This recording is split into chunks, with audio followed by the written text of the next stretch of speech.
Is saying StreamYard does not.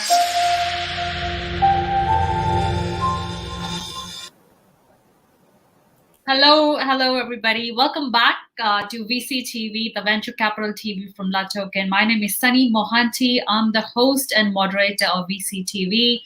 And today, again, we are back on another exciting, my favorite topic: how is blockchain transforming government and public sector?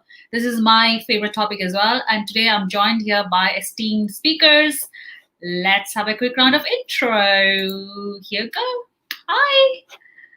Hi, Vandana. Welcome back. Adrian, welcome back. Harsh, welcome back. How are you all today? Doing good. Okay, very great. good in work mode. Work mode. Doing good. What else? Fabio, how are you? Can you hear me, Fabio? Hi, we can hear you. Hello? Okay. While Fabio is setting up his laptop or his device. Okay. Let's have a quick round of intro. Adrian, let's start with you. Good morning. How are you? Work mode? Hello, everybody. Thank you very much for having me again in the VC TV LA Token family. Is LA Token or La Token? Because I'm saying LA Token. I don't know why. And I'm hearing other people saying La Token. I'm a serial entrepreneur and investor. I'm involved in few projects. Cloudcoin Consortium. Cloudcoin is a post-blockchain digital currency. The decentralized autonomous organization DAO1. I'm also building a media news and education website, coincruncher.com, which is in works for about 2 years. Also involved in venture capital. I don't want to cannibalize the introduction. Happy to be here and contribute. Thank you, Adrian. So you can call it La Token, LA Token, as long as you are referring to the company that we are. Okay. We are talking on the platform right now. Thank you so much, Adrian. Harsh, over to you with a quick round of intro. Hi, everyone. Glad to be back after a long time. Looking forward to be a part of the family again. So my name is Harsh Shetty. I'm a venture partner with our ventures and the founder of Startup Hackers. Startup Hackers is an early stage startup growth community where we are helping early stage startups grow their business and helping them fundraise. We are almost 1,000 strong community right now and looking to grow as quickly as possible. Additionally, we help a lot of companies raise funds all the way up to $15 million. That's the sweet spot that we are typically looking at, helping them raise their Series A. And I personally prefer B2B, SaaS, health tech, and clean tech. These are the kind of sectors which I truly resonate with. And if any startup needs help, feel free to reach out. Thank you so much. That's good to know. Thank you so much, Harsh. Next, we have Fabio. Fabio, can you hear us?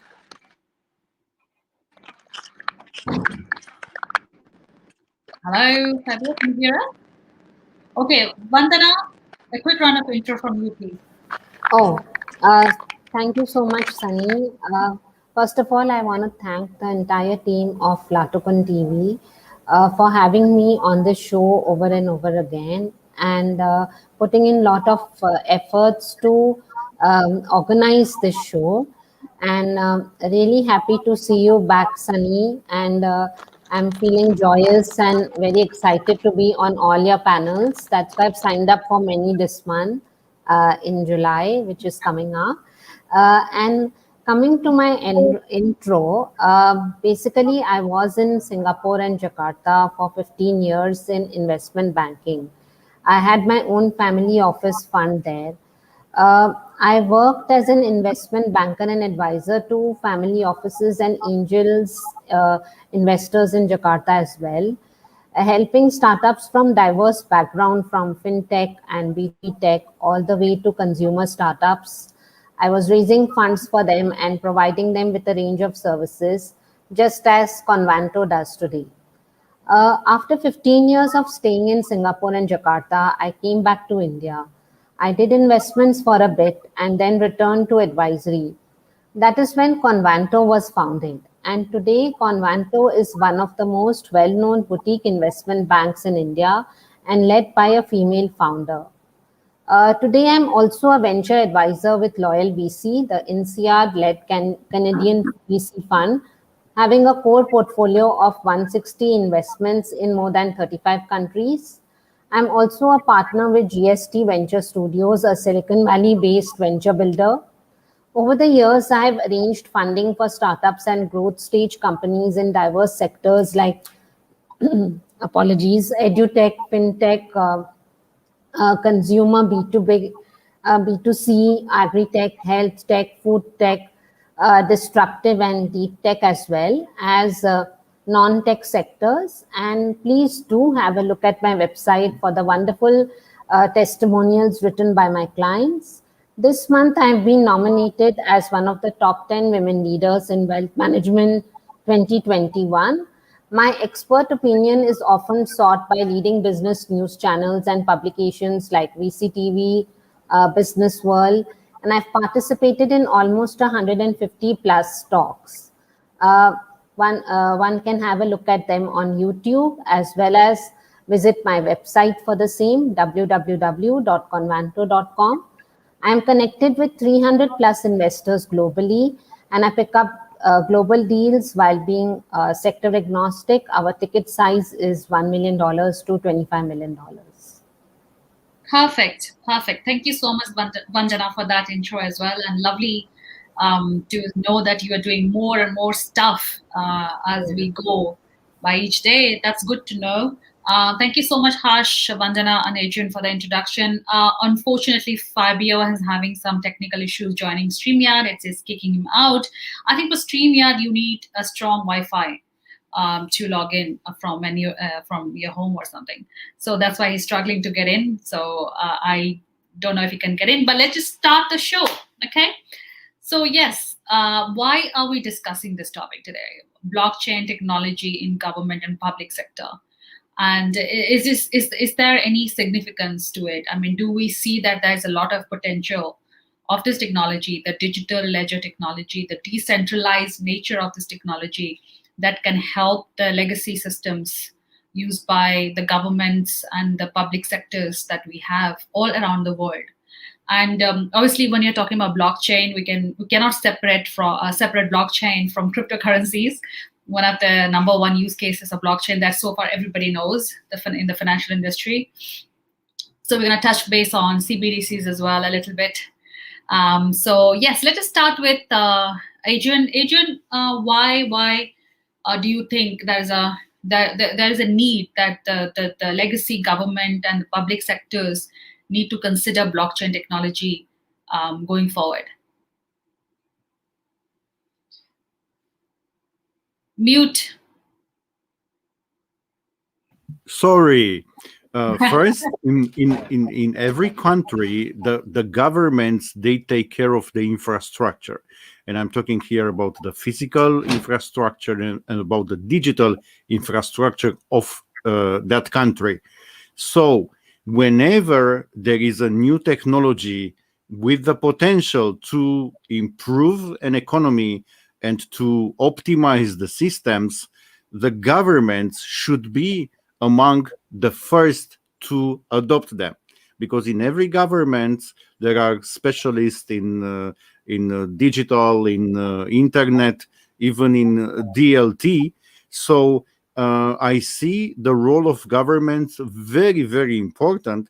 Of course, some of the governments are at the forefront of this, like Dubai, like the government of Estonia and other countries, and others are very, very slow adopters. And here the resistance is related to political issues, to the vision of that country and other elements. But I would say that the governments should be some of the primary adopters of these new technologies, which can help people live better lives at the end. Absolutely. That's a good start, Adrian. Thank you so much. Harsh, over to you, please. Yeah, blockchain definitely has a lot of applications, right? Especially in most of the countries where they are still not as digitally as advanced as some of the other countries, right? Blockchain can simply help in solving the problem and help in retrieving the problem, which are important in a lot of transactions, right? So whether it be fintech or digital identity or agricultural or contracts or whatever might be the case, there are multiple use cases which are there with the help of blockchain, and that's why the governments across the world are seeing that, and they are hoping for a renaissance happening in the way the current blockchain tech is structured, right?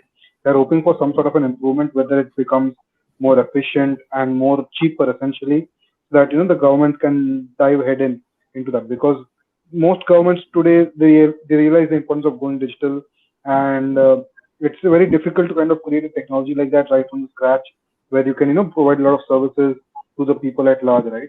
Mhm. Blockchain can help in executing that, and that's why a lot of governments across the world are extremely optimistic and very positive about implementing that in their business within the entire civil system. Yes. So coming to the use cases, we're going to drill down a little bit more into details of the use cases later on. But you mentioned digital identity, and that's obviously is one of the use cases that we're going to discuss in details. Thank you so much, Harsh. Vandana, over to you. Yeah, so one of the government's most important functions is managing its citizens' most personal and private information. Hmm. And everything from birth certificates to real estate transactions to educational records to wills and more. Now, Yeah. keeping this data safe is vitally important, and blockchain is poised to help the government manage data more effectively, quickly, and securely. Now, blockchain technology is making headlines due to its potential impact across industries. And for the unfamiliar, blockchain is an online, real-time ledger of anything that can be recorded, like financial transaction, contracts, assets, supply chain information, etc.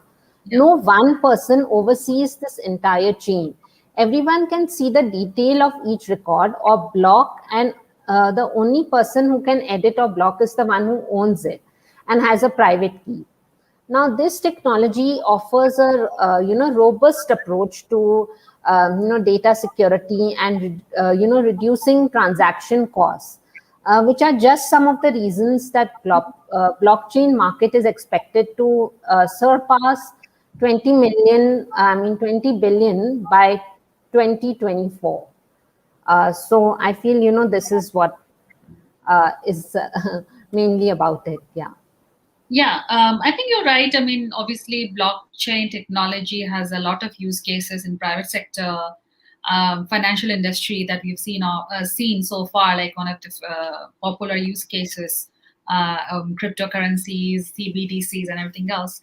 But talking about the public sector, I think some of the use cases that stands out are digital identity, healthcare, regulations, voting. So basically, digital voting is one of the use cases, that is central banking, CBDCs. Let's just talk about some of these sections within the public sectors and government that can get benefited by this technology. Let's discuss digital identity. So Harsh, what are the current challenges in the digital identity in the digital identity space that needs to be addressed, and how this technology going to help address that problem? Correct.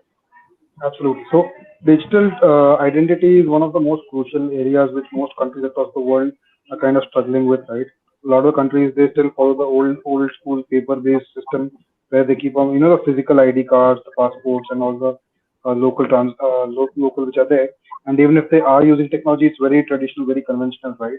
Uh, that is where India actually was able to, really see a lot of innovation in that space, right? Indian government launched the India Stack in 2016, and that has been a complete revolution in in terms of the identity verification, fintech space, how easily the payments have been made. You have a UPI, which is essentially a free money-to-money transfer.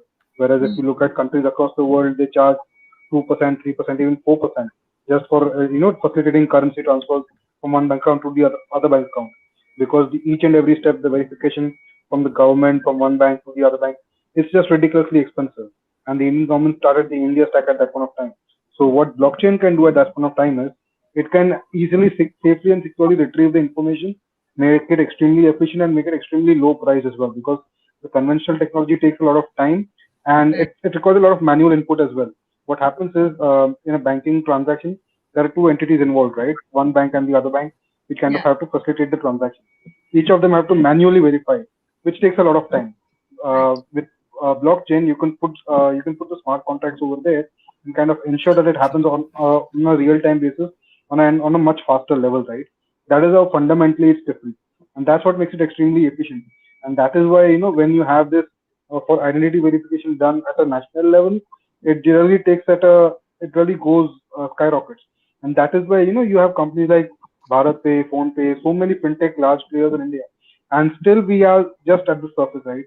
We still haven't, gone beyond the 10% penetration which is there. There's still 90% opportunities still remaining. That is how deep the opportunity is. Right. Wow. Yes, absolutely. Rightly mentioned about all those aspects that affect the digital identity.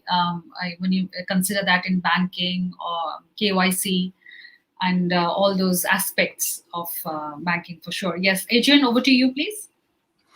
With the use case of voting related to DLT technologies, by adopting these, I believe we will eliminate a lot of discussions about how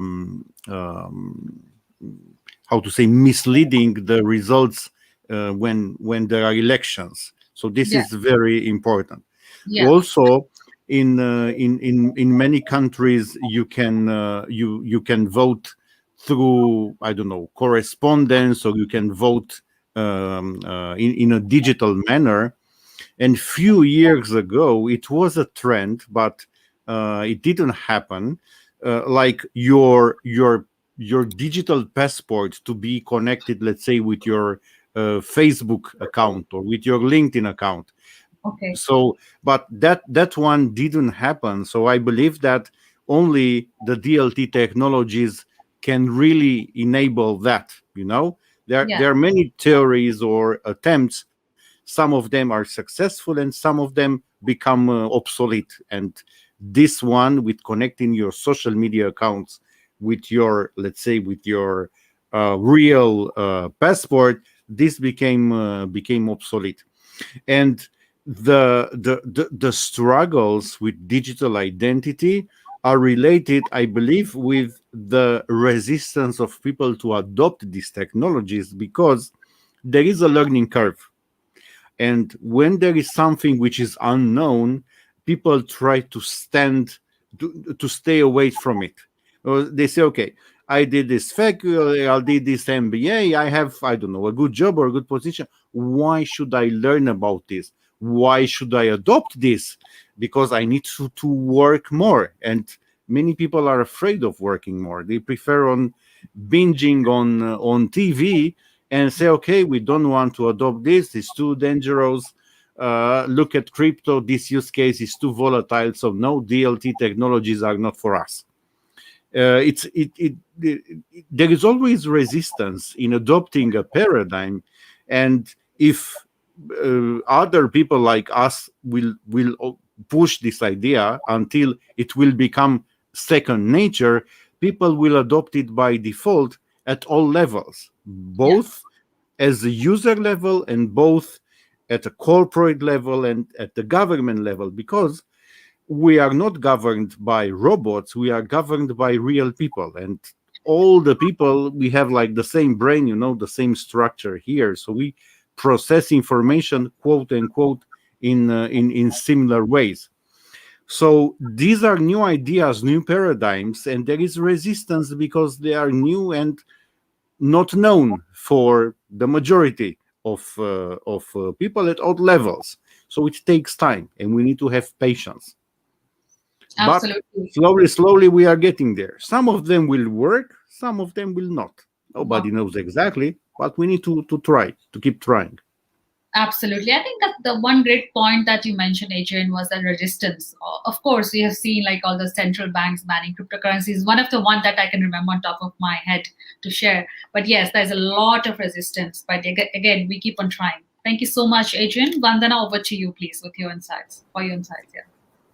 Yeah, Sunny, I totally agree with Adrian and what Harsh said earlier, that we have the resistance. Like, remember in our previous talks, which we were having on blockchain this week, especially, we mentioned that we are resistant to everything that is new. And once we get the hang of it, and like even you mentioned that, about how to manage the wallets and on, and if you didn't mention, I would have not learned that, oh, this is also something new. So, like similarly, when the digital payments came in India, we were all skeptical to use it because we didn't know what is it and what's going to happen next and how we're going to. Now I see everybody is so comfortable with it that they don't want to even use cash. This morning I was trying to give cash to an Uber driver and he said, no, transfer it by Paytm. So I was like, it's like that. Similarly, when Zoom came in and AirMeet and Microsoft Teams, everybody, way before back, we already had Zoom for meetings. And everybody was like, oh, we're not going to use Zoom. What is this Zoom? And then finally, when the pandemic hit us, all of us were forced to use these platforms. And it became actually a boon because we got connected globally. I still remember the first day when we were using StreamYard and we had so many glitches, and then finally we got used to it, and then we were quite happy that, okay, this also is something that we should learn. Similarly, when it comes to why are states still unsure about digital currencies is, despite all the advantages, states are ambivalent about the topic of digital currencies. This is especially so if these currencies are at least theoretically want to become globally recognized and new standard of their own. Think of how hard Mark Zuckerberg has tried to advance Facebook's digital currency Libra, once supported by so many partners. But since abandoned by many, including PayPal, MasterCard, Visa, eBay, and Stripe, Libra's hope for survival now rests on the appointment of Stuart Levy, a former senior US Treasury official, as Libra's new CEO. But whether he will end up making a real difference is yet to be seen. Now, global competition and protection of private and national interest are still of high importance. So the issue of authorship of, money and control over it is really very important. If a private company becomes the issuer of the state digital currency, it may, pursue its own commercial interests. There's also a risk that the company's employees may create some kind of vulnerability, which, for example, will lead to data leakage in the future.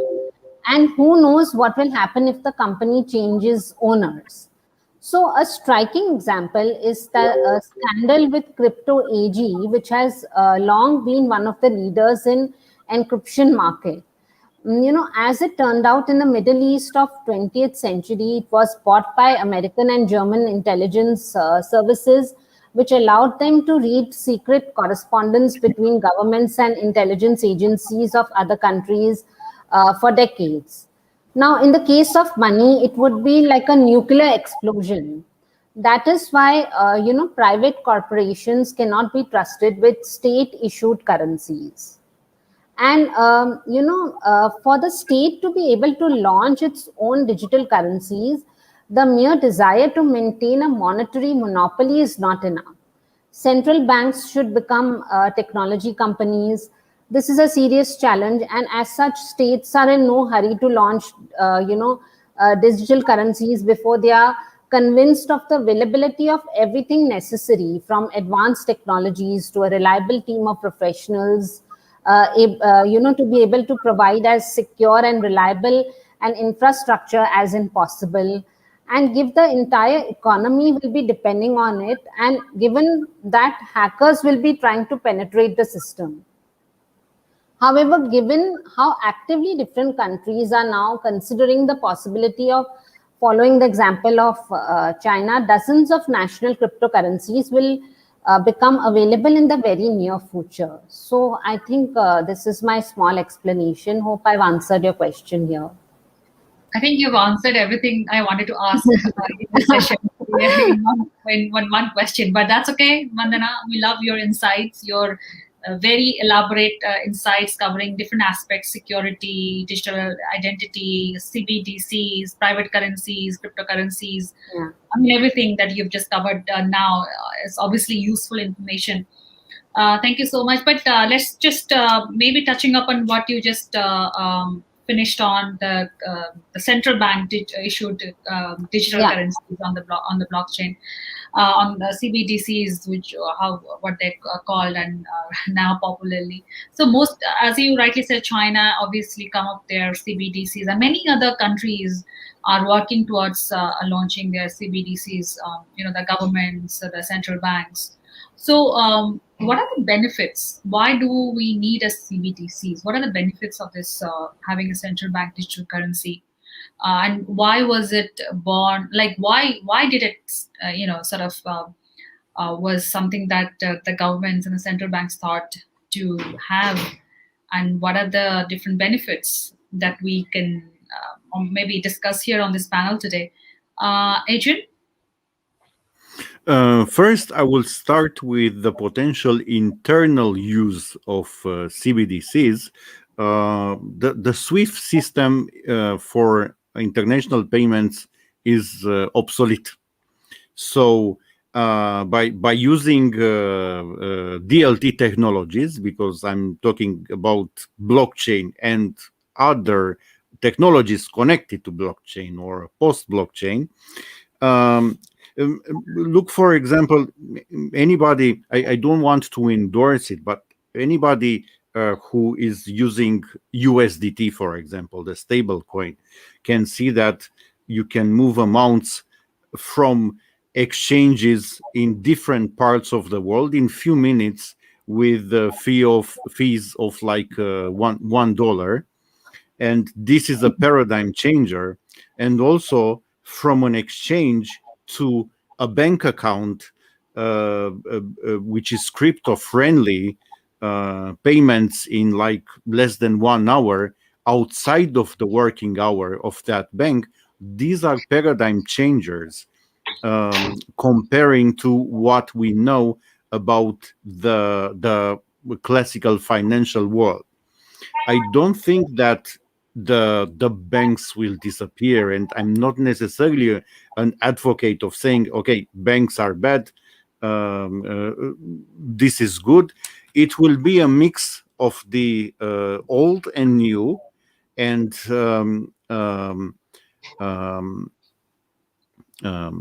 talking about the digital currencies at the central bank level, I believe they will be important because the actual financial system is too slow. Maybe it's okay for us, but for digital natives who at 2, 3, 4 years old, they can put their hands on an iPhone and to use it without any manual. The way the financing world at the state level, at the central bank's level works, is too slow. Of course, what is missing here in this space, and the central banks can help, is the regulatory part. And even sooner or later, the DeFi world will see some regulations, because the users, they don't understand correctly what decentralized means, because it's not like the DeFi platforms are not managed by anybody and are left somewhere, because they consume hosting resources, they have teams, there is venture capital there. So it's just the decentralized is the way they operate. And the problem with the DeFi world, one of the biggest problem, is the security of funds.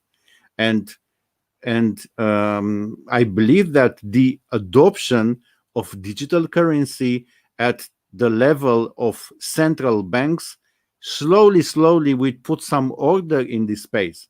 So we'll remain the decentralized because we love this stasis, but somehow to have more security that, okay, when you come back after a month, if you put some coins in a staking account or in a farming account, you will find there the platform and your funds.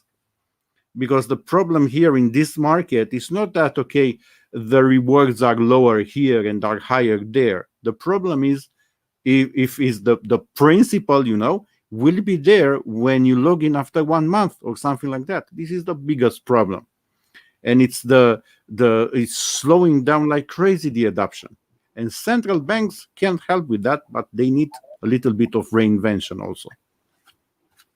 I totally agree. Great points, Adrian. I'm just trying to summarize, but I'll come to Harsh before I forget my question. So the financial crisis gave sort of birth to Bitcoin. So what gave birth to CBDCs? I mean, what is that problem that the central banks are facing that they need to have the CBDC, and how the CBDCs are? Because I hear different types of CBDCs as well, retail, wholesale. And what is the CBDCs actually helping the banks to solve the current challenges they face? Harsh.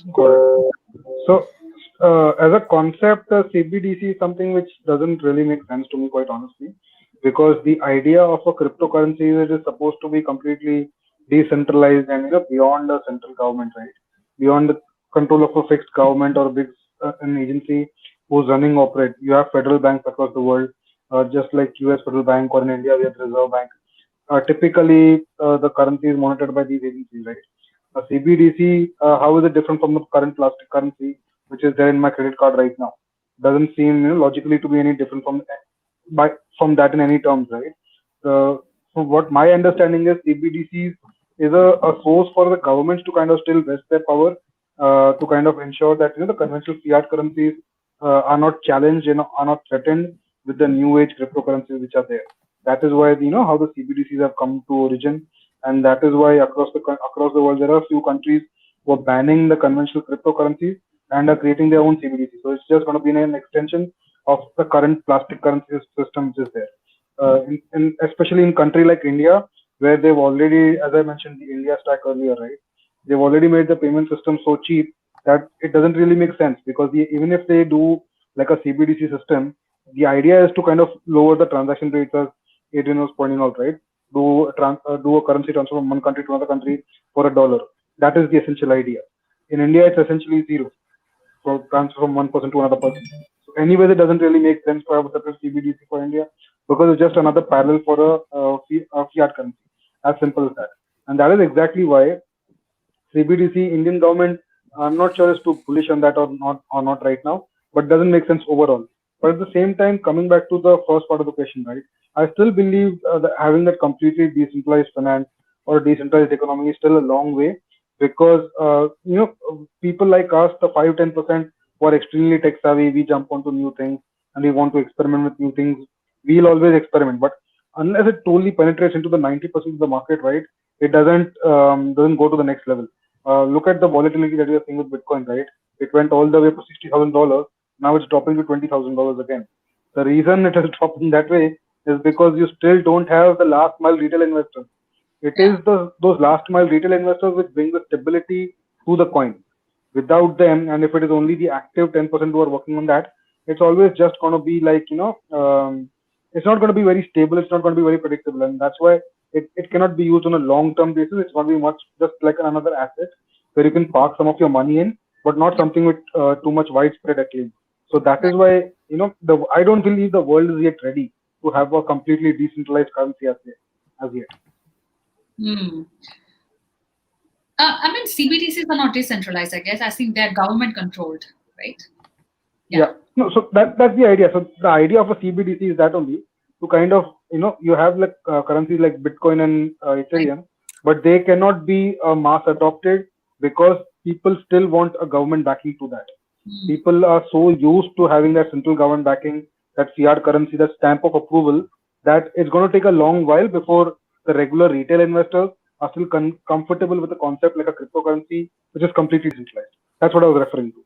Yes, absolutely. Thanks, Harsh. I think Vandana, coming to CBDCs, you've already covered that topic in your previous insight.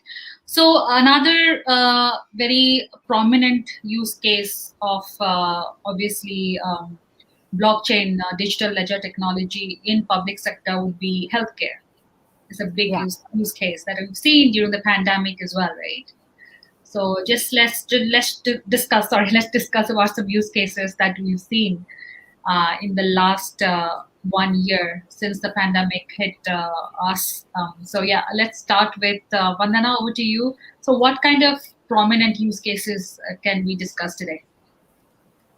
See, I mean, up close, if you, is it okay if I just talk a bit about India? I mean, the sentiment that India carries towards blockchain technology is positive throughout.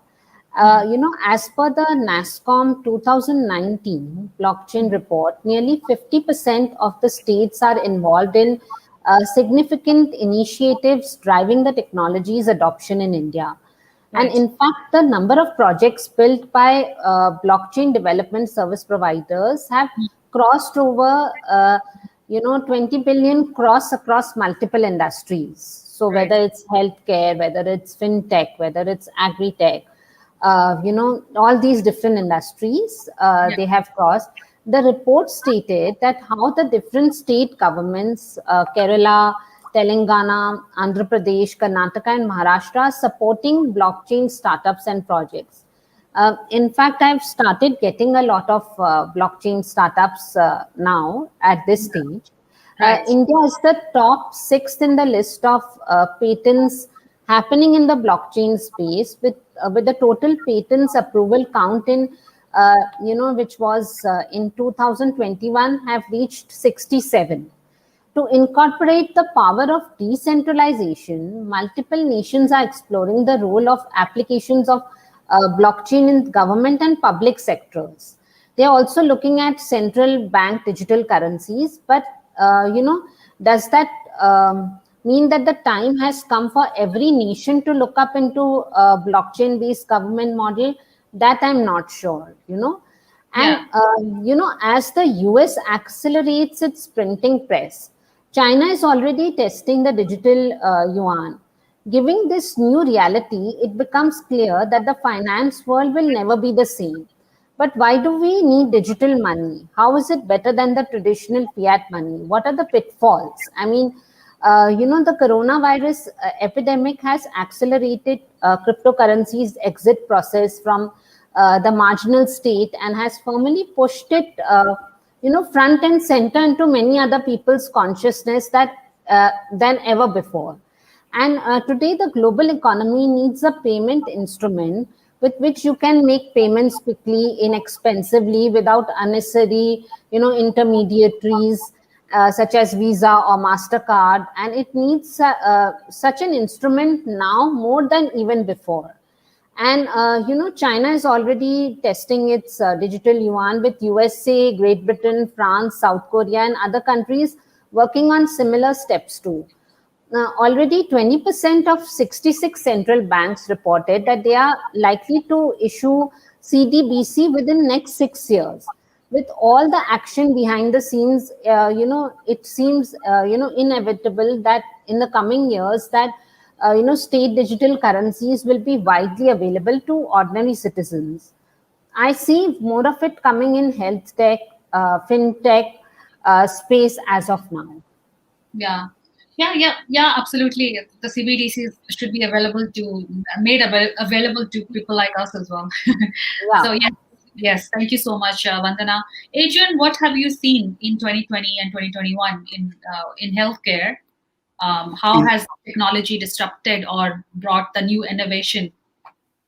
in healthcare, I can use an example. Let's say I'm a regular blood donor, and the registry for the people who are donating blood, Yeah. they can use this technology. These technologies, not only blockchain, but in general DLT technologies, because there Right. are many things beyond blockchain. But the market is now dominated by blockchain. This is one thing. The second one, medical consulting from a distance. This is an industry which was accelerated by COVID. Also, what is discussed in Europe, especially the vaccination passport, because with the regular tests, we see a lot of people who still are using like fake tests. I don't know why people are doing that, because it's very dangerous for them, and I don't know. It's a stupidity to use that. To the technology, basically, you can assure that the tests presented are real. You can show them on a smartphone. You don't need a printed paper. You need to be sure 100% that the things are genuine. Also, to be a database which becomes international. So if you, let's say, vaccinate in India, anybody in US could see in 1 hour that you were vaccinated there, and things like that. A huge opportunity there, not only connected to COVID, but can be extended with everything else. And also for patients visiting different doctors are not, let's say, like common databases. So when you analyze the social security number of that person, or I don't know, the unique code from the ID, to see like all the past medical interventions or doctor visits, to be able to have like a wide view of the state of that person. Maybe the insurance company, the insurance companies are doing that, but not sure if this space here is exploited at least at an average level. It's huge space here, because the data is spread in many ways, and here is also a resistance, and also there are some interests. I can use the examples in, let's say, in Romania. The databases of the state, not related necessarily to the health, but in general, the IT system had a huge cost over the years, but most of the costs were, I don't know, commissions paid to other people, not invested in that infrastructure, So huge resources deployed, but the outcome still is very small, because the money didn't went into the development, exactly went into the wrong pockets, I would say. And this is public information, so it's very important, like, I don't know, the state to be powerful, to say, okay, we want to have the best infrastructure, right? The best technical infrastructure for health, for this, for that. We have the budget. We need to make sure that the outcome will be the best one. Everywhere in the world there are commissions, everywhere, but at least you see a big outcome. So the commissions don't matter, they are there anyway, So that's the thing, and big potential, even for startups to involve here. Of course, for ethical startups who want to build stuff, who want to make these registries, these databases fully digitalized, and I don't know, helping the economy, helping the people. To entrepreneurship and what we are doing here, I believe that we put some seeds which will change the world. I'm a little bit of idealistic in what I'm doing. But our work to have a sense, it's not just some work we are putting here.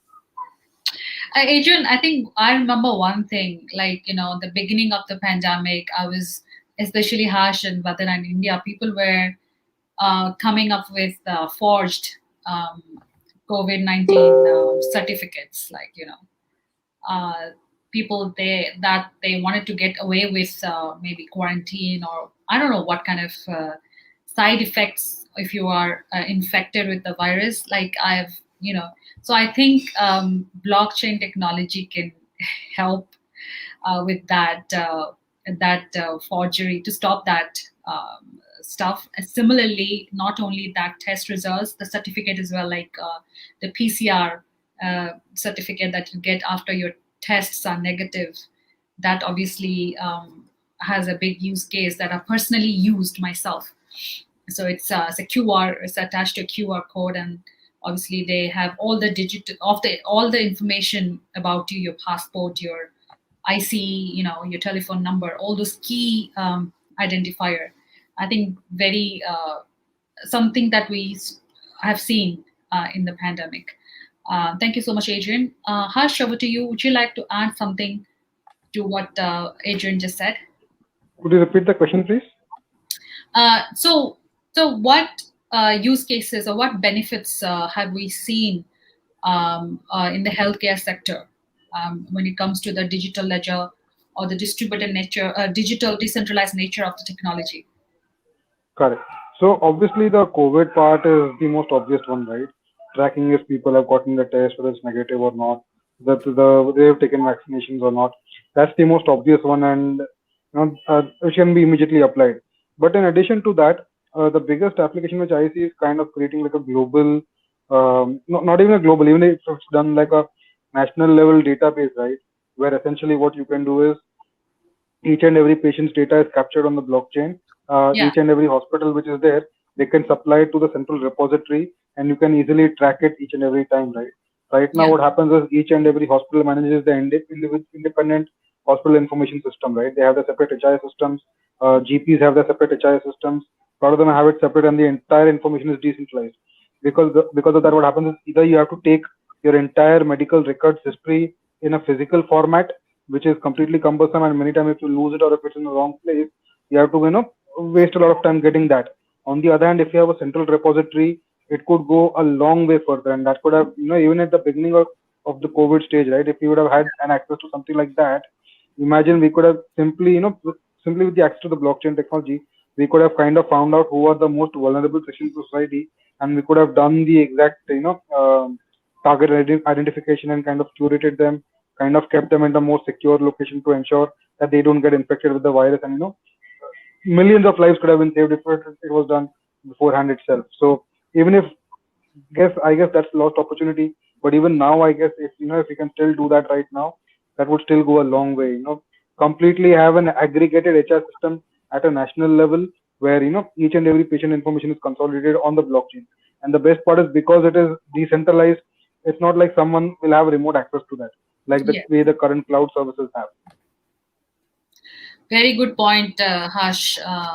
There, like the current system has access, and as opposed to a blockchain decentralized database. So when it comes to government public sector, the one thing that obviously we all can think of is corruption, right?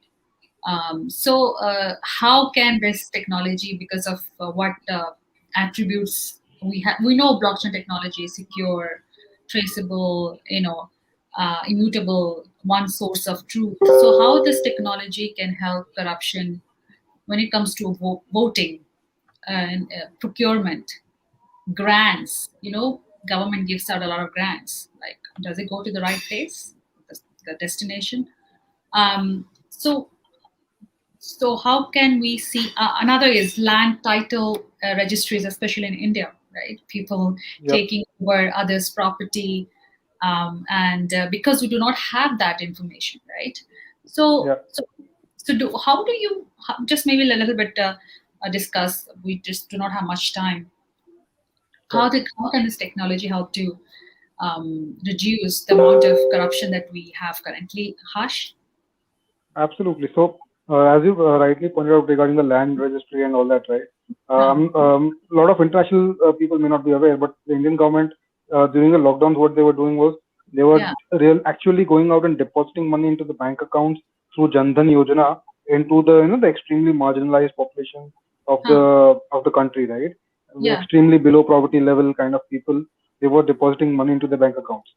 They could do that because of the NPCR and the UPI technology which was there, right? So definitely, if they kind of implement blockchain, the entire purpose behind doing that was to eliminate the corruption. What typically used to happen is, they would put the money and there'd be a lot of middlemen involved over there and create a lot of fuss about that. So that is why it was created over there. You just simply extrapolate that to all the other areas which are there. Real estate stamp duty is there, land protection bills are there, a lot of other, there are a lot of areas where you are unable to purchase land. For example, the agricultural law is quite stringent. Only farmers can purchase agricultural land. Investors cannot, because if the investors get into it, they'll make it extremely expensive, and farmers will no longer be able to purchase agricultural land because it'll be too expensive for them, right? Likewise, a lot of restrictions are there. A lot of restrictions are in place, right? If you can transfer all of that into blockchain, not only will it help in controlling those prices, it will also help in tracking and monitoring that. In fact, a lot of Indian celebrities were kind of, I would not want to name them, but some of them were caught buying land parcels over there of agricultural land, which was completely illegal. So, it will help kind of put those things under check as well. Oh, wow. Good to know. No names. Okay, thank you, Harsh. Adrian, would you like to add something to that? If we are talking about the corruption, of course, this is one of the resistance element, because when things are not fully digitalized and are not tracked by platforms where every step is tracked there, it's very easy to implement corruption. So in the processes where the corruption is present, it will take a lot of time until these technologies will be added. It's a reality. Entrepreneurship and what we are doing is about building value. So it's a totally different paradigm, So somehow we are not connected with that space, but this is a reality. And the resistance will be there until a forced paradigm change will happen. So in those spaces, the adoption of these technologies will become mandatory. But until then, the resistance will be much bigger than the adoption. Right. And it's a real thing. It's not an invention. It's a reality. And we see that every day, like, Of some course. countries ban cryptocurrencies without any logic. Like, I don't know, so yeah, they have a logic behind, they have an explanation behind it, but I don't buy into that explanation, while some countries are very pro adopting them. So you're right, it's going to take time. So I think, Vandana, let's take some closing remarks before we wrap up the show. Over to you, please. Thank you, Sunny. So I totally agree with all the other participants. See, micromanaging things also, makes it difficult for people to, monitor what is happening. So I think there's a lot of small, minute micromanaging in this space as well. Hence, it is, people are still having resistance towards adapting it. And I think, like, when we are forced to use it automatically, everybody will understand. And also educating the masses about it. Maybe they don't know what it is exactly, and they have notions about it. Hence, they don't want to really, take a chance on these kind of platforms. So, also as we are coming to the closing of this, thank you so much for having these wonderful, like-minded sessions, which keeps me ongoing. And this is my happy family time, VCTV time. And really love to be here. I can be reached out on LinkedIn or through my website, www.convanto.com. Thank you, Vandana, for your insights and the closing remarks. Adrian, over to you, please. I would say, as a closing thought, that we need to push these ideas into the world. We need to be persistent. We need to find a way when there is possible, and when we are in connection with the state authorities, to explain our point of view if we have the occasion, because we are not in we are not in a battle against each other. We are pushing things we believe that can change the world. Right.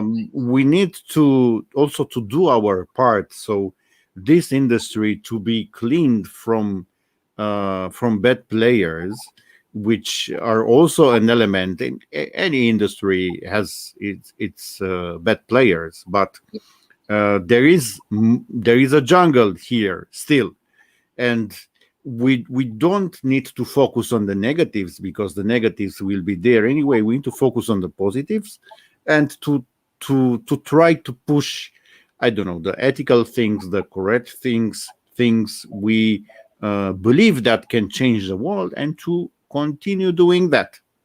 I can be reached on LinkedIn. I answer to all messages, not all the time immediately. I'm happy to help to contribute to the growth of the industry. I'm very pleased that I'm part of this educational initiative, which is the VCTV and La Token. It's a very nice family feeling here, and I believe that we are contributing to the growth of this industry. At least I'm believing that this is our thesis here. So happy to come back anytime. Absolutely, Adrian, like a family member, always there on VCTV, sharing your great insights and experience. Thank you so much. Harsh? Yeah, as mentioned by Vandana and Adrian, it's great to always be here. And it's interesting to see a lot of blockchain developments happening, right? Obviously, people need to understand that blockchain is a whole lot more than just crypto. And Bitcoin and Bitcoin is just a small element to it. Ethereum, Dogecoin is just a small element to it. Don't take that on face value. Those things will keep on going up and down. But look at the beauty of the technology and the potential which is there, right? And that is how blockchain is going to truly make a lot of difference out there. And blockchain and AI, I see the future. These two technologies are going to be driving the future for the coming decade, and that's why it's extremely important to come up with new startups in that segment. And if there is any startup in that segment need any help in terms of fundraising, growth, or any support, any mentorship, feel free to reach out to me. We'll be happy to have a discussion with you. Thank you so much. Awesome. Thank you. Thank you, Harsh. Thank you, Vandana, Adrian, for your great insights today. We are right on time, wrapping up the show. Great insights. Again, I just want to say something quickly to our viewers of VCTV. We're back not next week, this week again on another episode of VCTV with another topic related to blockchain crypto. So stay tuned. A lot of exciting stuff coming up as well on NFT space, and one-on-one sort of interview with the founders of the blockchain startups and crypto startups. So please stay tuned for more. And speakers, thank you so much. And I'm going to catch you again on another episode. Till then, take care of yourself. Bye-bye. Bye. Thank you. Bye. Bye.